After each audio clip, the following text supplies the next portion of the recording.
Sensitive subjects and language not fit for a younger audience. Listener discretion is advised.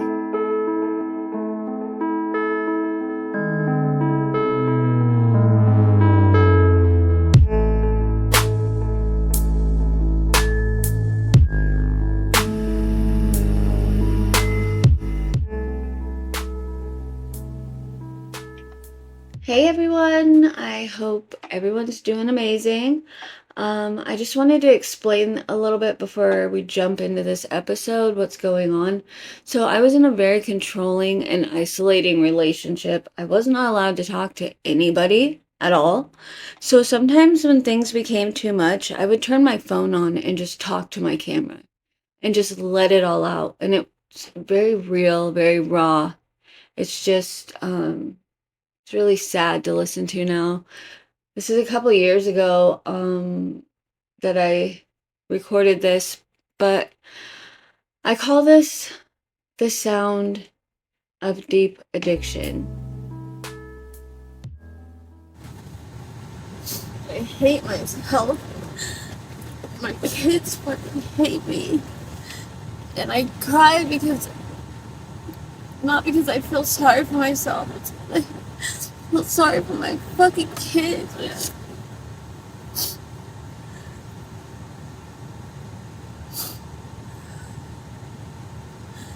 I never in a million years thought I would be that fucking fuck up of a fucking mother who wasn't there for her kids. Like, I used to watch that fucking intervention show all the time and think, like, what a fucking piece of shit to not be there for her fucking kids.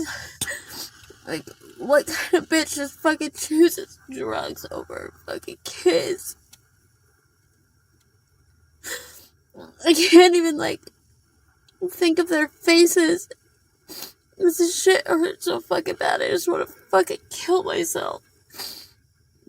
And I don't kill myself because I don't want my kids to just fucking live the rest of their lives knowing that their mom fucking died of a fucking overdose or fucking suicide. But at the same time, it's like, I'm better off being fucking dead right now than to be like this. And I feel so stuck, like so trapped, like I feel so fucking deep in this fucking hole of fucking addiction. I feel like I can't fucking get out. I'm so fucking alone. I don't have one fucking person. Bitch, dude. You know, in treatment they teach you to fucking affirmations, you know, talk positive about yourself.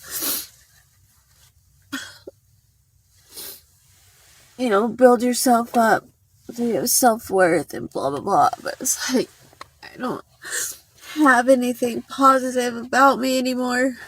Like, there's nothing about me that's good anymore. This shit is just taking my soul. Taking me. I'm just a fucking slave to this fucking shit. And when I don't have it, my fucking whole body just fucking, oh god, I don't even know how to explain it. You know, you have heroin, and when you don't have heroin, your fucking stomach hurts. I mean, like, when I say hurts, that's just an understatement. It, like, fucking feels like diarrhea pain times fucking a million. And your legs are restless. And every fucking, like, nerve and joint in your body just fucking is just clenched and hurts. And you just want to jump out of your fucking skin and you're snappy. And you can't handle any emotions at all because heroin numbs you. And everything's so fucking overwhelming because all of a sudden I'm feeling all this shit. And I don't know how to deal with it because obviously I have like no coping skills. Because my coping is to fucking do drugs. And even as I talk about this, I seriously am like sitting there thinking like, oh, I should take one more hit.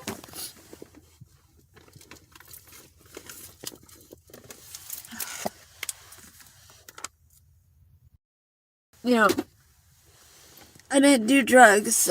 I tried weed a couple times when I was like a teenager. First time I tried it, I had a seizure under a tree, fucking alongside Holy Family Hospital. There's a couple other times I did it, and it just gave me hella bad anxiety. And it was miserable for me. So I decided that, you know, I was not a drug person. Like, drugs is just not something that I wanted to do. And I didn't. And I always used to joke, like, oh, if there's a drug that you could just take as a pill and swallow it, like, I would for sure, you know, probably have a drug problem. And sure enough, after leaving my ex-husband, when my babies were 1 and 3, well, almost 3, 1 and 2, I was having really bad back pain because I've been in dance, tap, jazz, and ballet for 13 years. And it fucked my back up bad. You come to find out I had like herniated disc or bulging disc, some SR2 joint shit, whatever, I don't know. But I ended up getting prescribed pain pills. And, you know, they were great. Like, I was in college and I had 2 little ones and on my own. And, you know, when I took these fucking pills, I had energy and I could get the whole house clean and play with my babies and, you know, do everything I need to do and not be burnt out. And it was like a fucking miracle for me to have that. And then I met this guy who is now the father of my youngest child. And he one day was like, hey, you know, you can buy those, because I was out of my prescription. I was like, what? No shit? He's like, yeah, my friend, my homegirl fucking sells them. So, yeah, that's when and, I had just had my son, and I had a C-section with him. So I had hydros before, but, you know, I was recovering from surgery, and, like, I was the type, like, I used them for a couple days, and then I threw the rest of my prescription away. And when she gave me one, I fucking waited till my husband got home from work, and then took it, because I didn't want to be under the influence with my baby. So, he kept asking me if I wanted some, and I was just like, no, I'm good. Well, now fast forward to that boyfriend. You know, as being a single mom, whatever, I liked them this time. And like I said, he said that I could buy them from his homegirl, and I did. And, was having me her, and when I find them for her, she would give me some for free for doing it. And so, that whole thing, you know, when I was pregnant, I didn't eat cold deli meat. I didn't take I did take Tylenol, because of my back, but, you know, I did everything I was supposed to. I didn't have caffeine. I stopped smoking cigarettes. The second I found out I was pregnant, I stopped fucking smoking cigarettes. Like, I fucking cloth, diapered, breastfed, all that shit. And then when I got pregnant with my youngest baby girl, I was addicted to pills. I had been fucking taking them for a couple of years at this point, and I was still with her dad. who was the one who, told me, hey, you can buy them off the street. And I lied to my OB. I ended up getting hydros prescribed to me while I was pregnant, but I wasn't just taking those. I was buying more, from other people, so I was taking more than I was prescribed while I was pregnant. And when she was born, she had like a little twitch or whatever. She had fucking withdrawals. Like, my baby was having withdrawals because I'm a fucking piece of shit. Took too many while I was pregnant, and I remember my OB looking at me in my face and telling me, how much were you taking when you were pregnant? And I fucking lied to his fucking face. Said I only took what you prescribed me.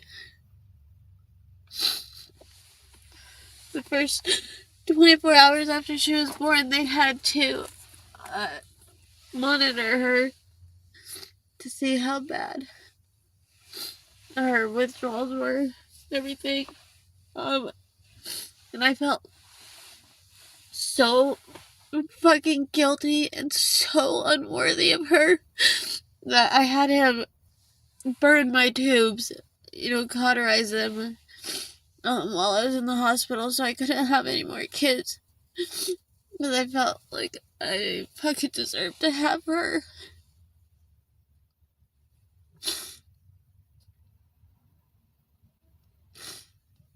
She had mild symptoms and got to go home with me when I went home from the hospital. She didn't have to be like on morphine or anything, but either way, just the fact that she even went through anything at all because of me, like,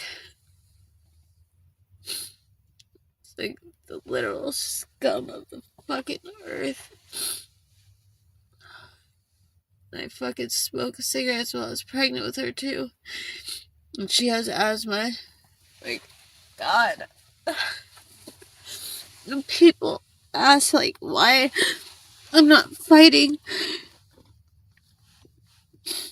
for my kids right now. It's because I feel like I don't fucking deserve them.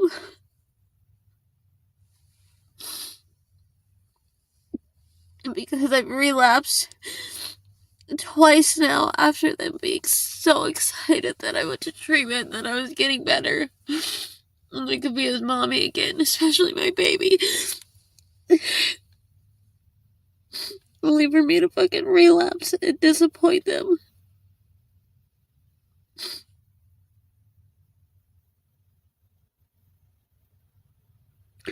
And then I surround myself with these people. Doesn't even have to be a boyfriend, brother, fucking friends, whatever. Talk to me like I'm worthless, because I am. Because I believe that I'm worthless. And they say people only treat you as bad as you allow them to. And that's the truth. So being in, that position and being around somebody who puts me down on top of how I already feel about myself. Sorry, I'm fixing my nose ring.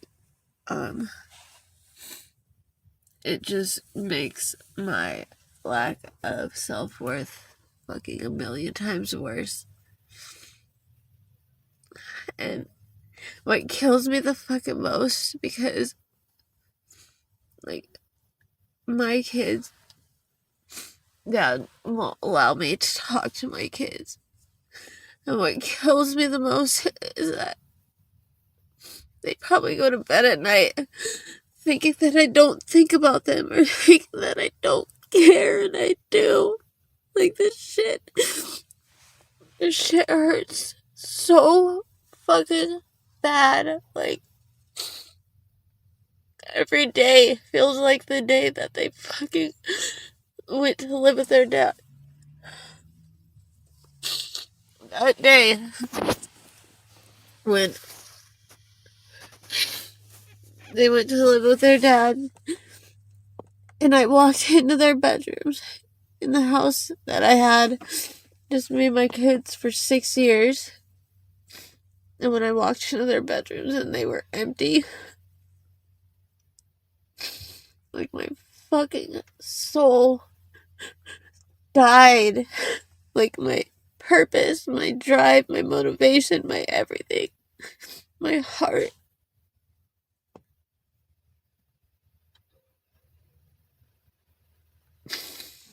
And it's like, if I'm so upset about it and it hurts so bad, why don't I just get my shit together so I can fucking hopefully be able to be with them again. And that's what brings me to what I was originally saying about this shit. This shit. Addiction's fucking powerful, dude. And for anybody who doesn't believe that it's a disease, it fucking is. And it all stems from mental illness. It all stems from lack of self-worth. It all stems from trauma. And there's nothing that I've gone through that's more traumatic than not being with my fucking kids.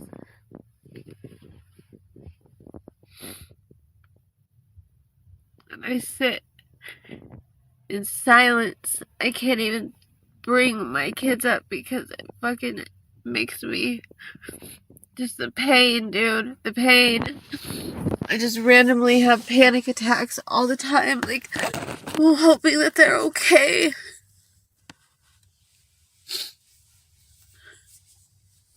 Not being able to be there. To hold them. To hug them. To love them. And tell them how amazing they are.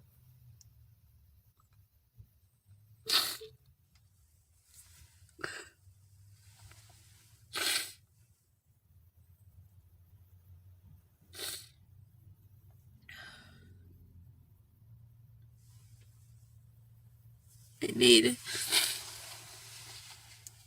to just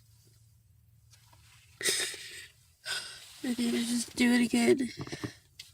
Maybe third time's the charm, right? Go into detox. Do a longer treatment this time. Don't rush to get out.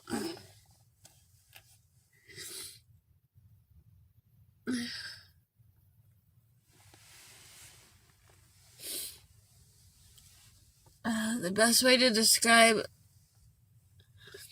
going into detox and treatment when you're an addict is being like on those, those rides at like the carnivals or fair or whatever that spin hella fucking fast, like where you stick your back against the wall, whatever, and you're stuck there. You can barely lean forward. Like, it's spinning that fast. Addiction is like being on that ride, and you know that if you jump off, that there's so much better waiting for you. Everybody that you love is waiting for you, and there's light, and there's happiness, there's joy. But it's scary as fuck to jump off. Like, the initial jump is terrifying. I have to turn this car on because I'm freezing. I've taken that leap twice now.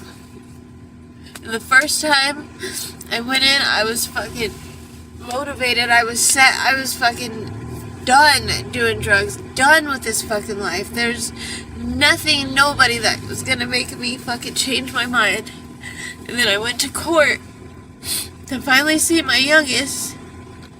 And there's some fucking weird shit going on with the court date or judge or whatever. And they pushed it out another 6 fucking months, which meant 6 more months of not seeing my baby. And that's when I just fucking gave up.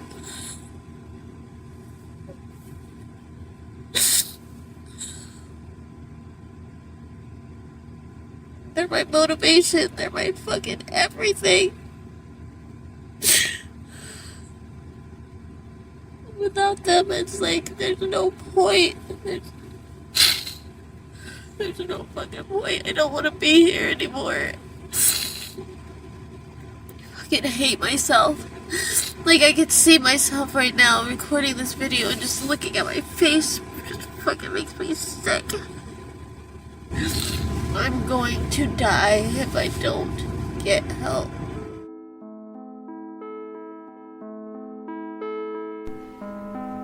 I don't know about you guys, but I am like full on bawling my eyes out after listening to this before I post it. But like I said, I held nothing back then. And these are my very, very real and raw feelings at that time. Yes, I hope everyone is in good health, everyone is blessed, and everyone knows how absolutely amazing and worthy they are.